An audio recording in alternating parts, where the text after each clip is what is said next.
দাদা ওখানে কাকাকে চেঞ্জ করাচ্ছে, তোকে একটু হেল্প করতে হবে জানো। যা দেখি হাতখানা।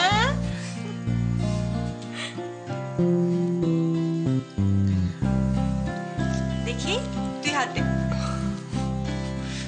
ওয়াও, আজ রাখি। দিদিভাই বল তুই কি চাস? আমি যা চাইবো তুই আমাকে তাই দিবি? হ্যাঁ তাই দেবো। তাহলে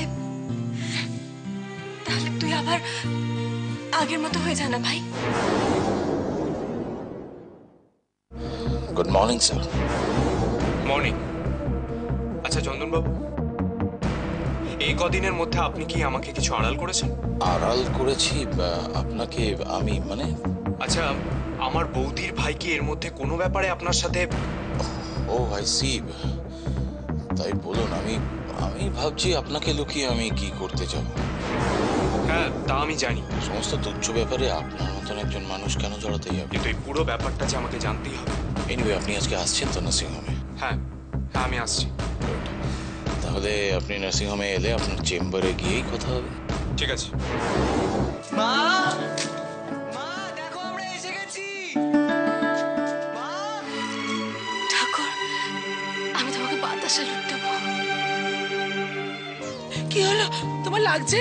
হ্যাঁ তোমার লাগছে? হ্যাঁ গো লাগছে, হ্যাঁ গো লাগছে। তোমার কাছে এসেছি তো, আর লাগবে কেন? এবার দেখবি আমি একদম ভালো হয়ে যাবো। এসব কি করে হলো? আচ্ছা, আপনার বাড়ির বাইরে বেরোবার দরকারটা কি বলুন তো? সন্দীপ দা আছে, সুজন আছে। আপনার যা দরকার সেটা তো আমাদের বলতে পারতেন। জানি জানি তো বাবা, জানি। তোমাদের ভরসাতেই তো এখনো বেঁচে আছি। মানে তোমরা হলে কি আমার গর্ব। আচ্ছা কাকিমা, কাকার সব ওষুধগুলো বুঝে নিয়েছেন তো? হ্যাঁ বাবা, ওই অপু জুঁইকে সব বলে দিয়েছে। তাড়াহুড়ো করলে কিন্তু এটা পাবে না। এই আস্তে আস্তে আস্তে ভেঙে যাবে, দেখিস। সুজন তুই আসতে পড়ে যাবে কিন্তু।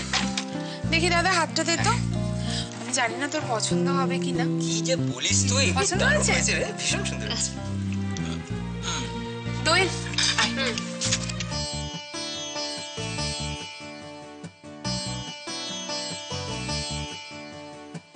একটা কাজ কর মেজদি, তুই এটা দাদাকেই পরিয়ে দে। ও বয়সে বড় হতে পারে, কিন্তু এখন ওই বাচ্চাদের মতো বড় রাখি পরবো বড় রাখি পরবো এরকম একটা ব্যাপার আছে। একটা ব্যাপার আছে, অনেকক্ষণ কর্মটা খাস, কর্মটা খাস। আমি বলি কোনটা পরাবো? ওকে বড়টা পরি, তোকে ছোটটা পর। হাস কি সুন্দর লাগছে ছোট রাখিটা তোর হাতে। আমার তো সবই ভালো লাগে। যেন ফুলের মতো সুন্দর হবে। বিশ্বাস কর, আনন্দে আমার হাতটা ভরে গেল। তোমার হাতে ওটা কি? আমি রাখি পরাবো? হ্যাঁ নিশ্চয়ই পড়াবে, এসো।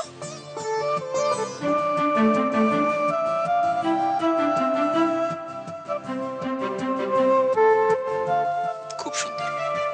সুজন, হাতটা দাও। কি হলো, আমার রাখি পরবে না? সব সম্পর্কে একটা স্ট্যাম্প দেওয়া কি খুব দরকার? এ কথা কেন বলছো সুজন? আচ্ছা, বঙ্গভঙ্গের সময় স্বয়ং রবীন্দ্রনাথ রাখি পরিয়ে দুই ধর্মের মানুষকে এক করতে চেয়েছিলেন, সেটা কি ভুল ছিল? রাখি কোনো সম্পর্কের স্বীকৃতি নয় সুজন, রাখি ভরসার বন্ধন। আমার বন্ধু হবে? বাহ, খুব ভালো হয়েছে।